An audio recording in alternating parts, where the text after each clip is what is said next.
आजच्या या आषाढी एकादशी निमित्ताने प्रख्यात अफाट वादक आदरणीय नागे महाराज ते उपस्थित आहेत.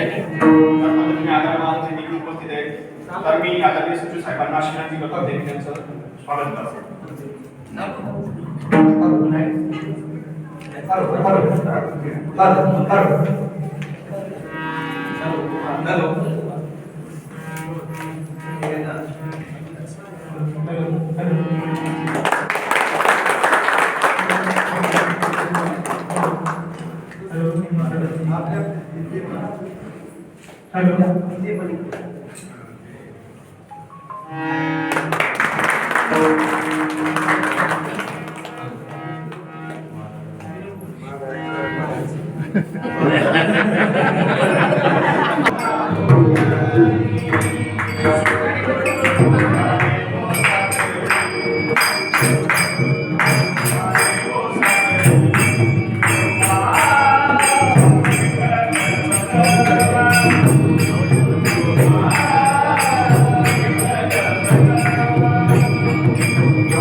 आता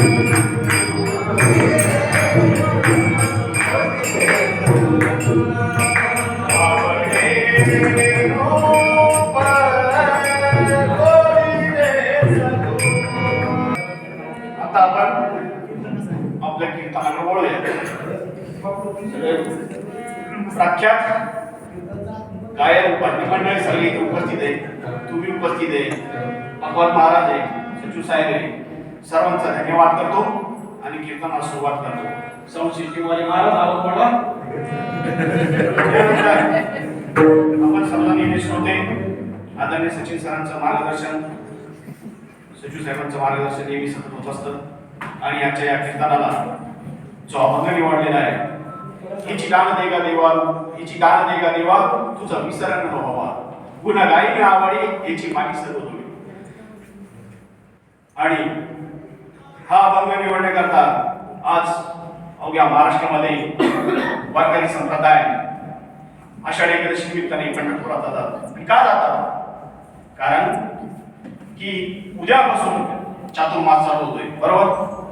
झोपले काय चातुर्मास चालू होतोय आणि उद्यापासून लोकनिद्रेमध्ये भगवान विष्णूचे अवतार पांडुरंग महाराज, पांडुरंग योग निद्रेत 4 महिने कोणतेही काम न करता आध्यात्मिक सेवेत ते जाणार आहे. त्याच्यासाठी अवघ्या महाराष्ट्रातून वारकरी संप्रदाय आज तुकारामांचं दर्शन घेण्यासाठी तिथे जातात आणि याच पद्धतीने तुकाराम महाराज देखील वारकरी संप्रदायाचे असल्यामुळे नसतो ते दिंडीमध्ये जातात आणि मग अभंग निवडलेला आहे. त्याची दान दे का देवा तुझा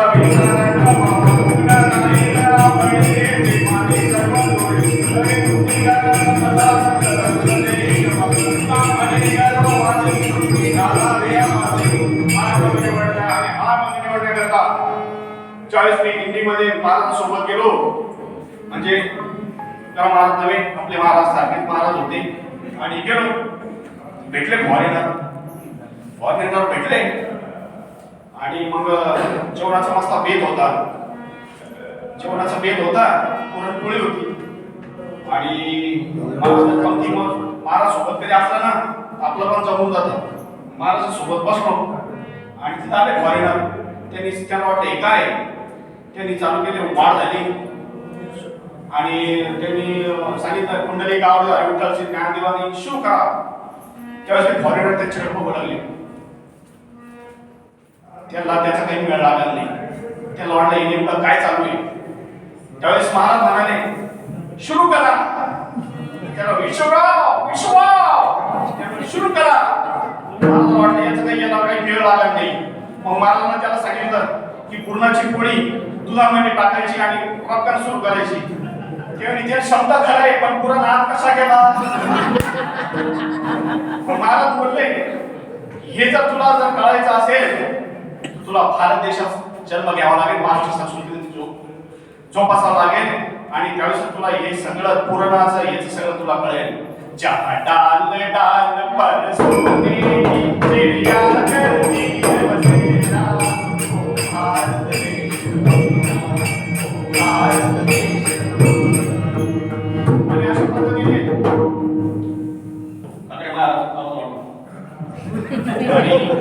अशा पद्धतीने ज्यावेळेस वारकरी संप्रदायामध्ये तुकाराम महाराज ज्यावेळेस पंढरपूरला जातात आणि पंढरपूरला गेल्यानंतर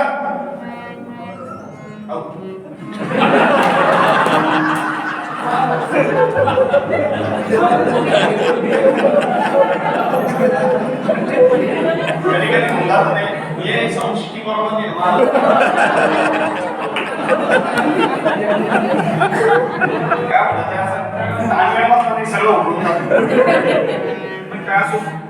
आजची जी सेवा आहे पांडुरंगाच्या चरणी आहे, खालीवर होतच राहतो. आणि ज्या पद्धतीने तुकाराम महाराज वारकरी गेले आणि त्यांनी सांगितलं की ह्याची दान दे का देवा तुझा विसरण न व्हावा.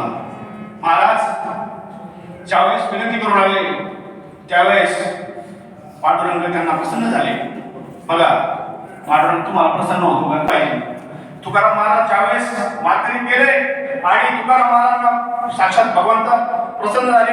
भगवंतांनी सांगितलं, तू गोपाळ आया, तुला काय दान मागायचे ते माग, मी आज तुला सगळं दान द्यायला तयार. आता मला सांगा, ज्यावेळेस तुम्हाला भगवंत प्रसन्न झाले, तुम्ही कोणकोणते दान मागतात? तावडे महाराज कुठे गेले?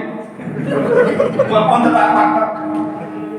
आता भगवंत तुम्हाला प्रसन्न झाले, कोणी कोणी म्हणतो मला पोरच होईना महाराज, पोरं होऊ दे. कोणी म्हणतो मला लग्न जमा नाही, माझं लग्न जमू दे. काही मोकळं चेंडू राहिले तर ते अशा पद्धतीने. पण तू ज्यावेळेस तुकाराम महाराजांना जेव्हा प्रसन्न झाले, तुकाराम महाराज म्हणाले, तेव्हा मला काही नको, मला फक्त तुझा नामस्मरण पाहिजे. तेव्हा मला फक्त तुझा नामस्मरण माझ्या मुखात असलं पाहिजे, हेच मला दान पाहिजे. याची दान देणं तेव्हा तुझा विसरण व्हावा.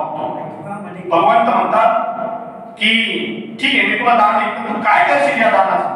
त्यावेळेस त्यांनी सांगितलं की मी गुण गाईन आवडेल, तुझं नामस्मरण माझ्या मुखात असावं, हेच मला पाहिजे. कारण की दान ही सहजासहजी भेटत नसतं महाराज. दान देताना तीन गुण असले पाहिजे. एक स्वातंत्र्य, एक उदार असलं पाहिजे, उदार. आणि एक स्वातंत्र्य, उदार, आणि तिसरं जे आहे स्वातंत्र्य, उदार, आणि तिसरं काय हो महाराज?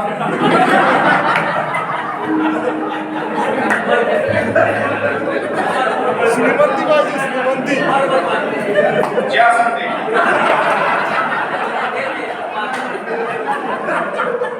स्वातंत्र्य असलं पाहिजे महाराज, उदार असलं पाहिजे, आणि तिसरं एक श्रीमंती.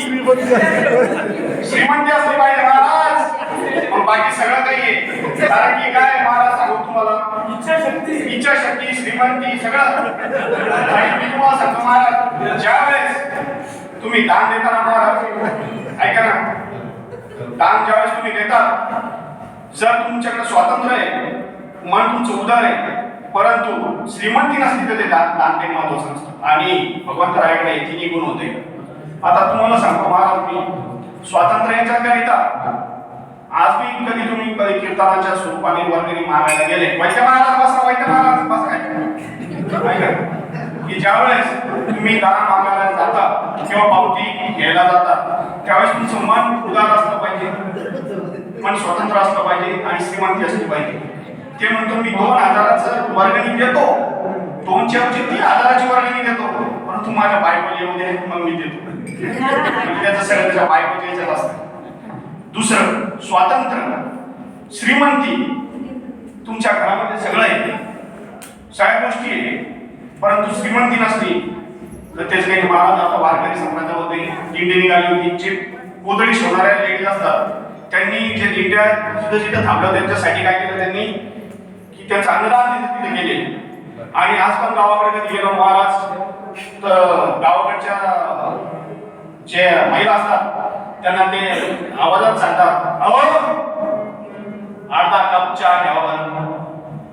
पटकन जातीमध्ये 8 आणि 15 चहा घेऊन येत उदारपणे महाराज. आणि तेच जर आपल्या सिटीमध्ये जर कधी आलं आणि 4-5 जर गणमोठी 5 लाखाची 50 लाखाची बिल्डिंग आहे, आणि 4-5 पाहुणे जर कधी गेले घरी, ते किचन मशी जातात, 4 मध्ये 8 असं आहे महाराज. स्वातंत्र्य पाहिजे, उदारपण निर्माण पाहिजे, आणि श्रीमंती पाहिजे. जर एक गोष्टी काही नसलं ना, सगळं रॉंग आहे, रॉंग. कारण की ना विदाउट श्रीमंती, उदारपण आणि सगळ्या गोष्टी जीवन हे बरोबर नाही महाराज. आणि याच्याकरता की कोणी म्हणतो माझ्याकडे 50 लाखाची बिल्डिंग आहे, त्याच्या पैसे कोणी काय कामाचं आहे, त्याला 2.5 लाख रुपये पगार आहे महाराज.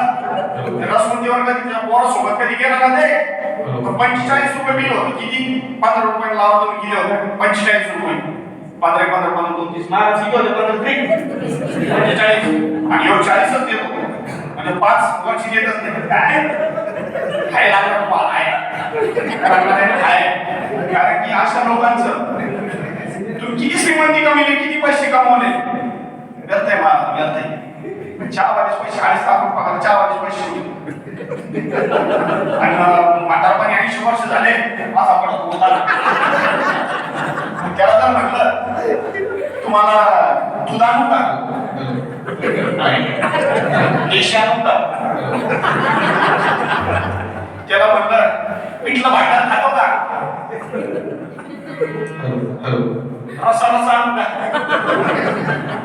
असंही महाराज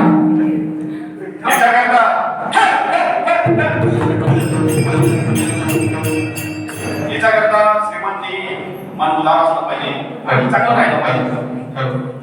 कारण की ना तुकाराम महाराज मन मोकळेपणाने त्यांना दान भेटलं होतं आणि तुकाराम महाराजांनी ज्यावेळेस त्यांना दान भेटलं की तुकाराम महाराज म्हणत होते ना लगे मुक्ती धन संपदा, मला एक सरळ काही नकोय, फक्त मला संतांची संगत आहे, संतांची कृपा ही हा माझा विश्वास. संत का दान सगळ्याच गोष्टी म्हणतात जगामध्ये, आई वडील, संत आणि भगवंत हे तीन गोष्टीचं नामस्मरण करा, जीवन तुमचं एकदम धन्य आहे. तर संतच का, कारण की महाराज याच्या मागचं कारण आहे की जर तुम्हाला दुःख झालं तर संताला दुःख होतं. महाराज तुम्हाला आनंद झाला, संताला आनंद होता, परंतु आपण कसे एखादा दुःख झालं, एखादा गाडीवरून पडला, त्याला तुम्ही काय म्हणता त्याचे कंबर पडलं पाहिजे, मला सांगा. हे असे विचार तुम्ही. जर एखाद्याला जर आनंद झाला असेल, एखाद्याने गाडी घेतली तर आपण देखील म्हणलं पाहिजे आनंद आहे, मला तुझ्या गाडीमध्ये गिफ्ट दे. पण आपण काय म्हणतो आत्याने घेतली असेल म्हणजे घेतली ना, परंतु संतांकडे तसं काही नसतं. संतांना ज्यावेळेस भक्ताचं ज्यावेळेस दुःख होतं त्यावेळेस संतांना दुःख होतं, भक्तांना ज्यावेळेस आनंद होतो त्यावेळेस संतांना आनंद होतो. आणि संत याच्यासाठी म्हणलेलं आहे की महाराज ही महाराष्ट्र संतांची भूमी, निस्सिंग भक्ती ते करत असतात. म्हणून संत, भगवंत आणि आई वडील. कारण की महाराज कसं आहे, आई वडिलाची सेवा, मला सांगा तुम्ही की ज्यावेळेस तुम्ही लहान असतात त्यावेळेस आई वडील तुमची पूर्ण सेवा करत असतात. त्यांच्याकडे काही नसताना महाराज ते काय करतात, तुम्हाला देण्याचा प्रयत्न करतात. आता मला सांगा याच्यामध्ये कुणाला आई नाहीये, हातवरती करा. वडील नाहीये, आई वडील नाहीये, आणि बाकीचे जे त्यांना आई वडील आहेत, बरोबर, ते आई वडील जे आहेत ते भाग्यवान आहेत, परंतु यांचे आई वडील नाही ना महाराज. त्यांना विचार आई वडिलांचं महत्व काय. तर ज्या आई वडिलांनी त्यांच्याकडे काही नसताना महाराज आपल्याला सगळं देण्याचा प्रयत्न केला. ज्यावेळेस चप्पल होती महाराज, आपण चार वेळेस आपण चप्पल घेण्यासाठी नागरिक करतो, परंतु ते ताराची चप्पल, शिवलेली चप्पल ते परिधान करायचे महाराज. कारण की आई वडील जोपर्यंत महाराज ज्यांच्याकडे आई वडील घरी जायचं आणि त्यांना मन मोकळं उदारपणाने त्यांच्याशी बोलायचे, गप्पा मारायचे, मिठी मारायची त्यांना.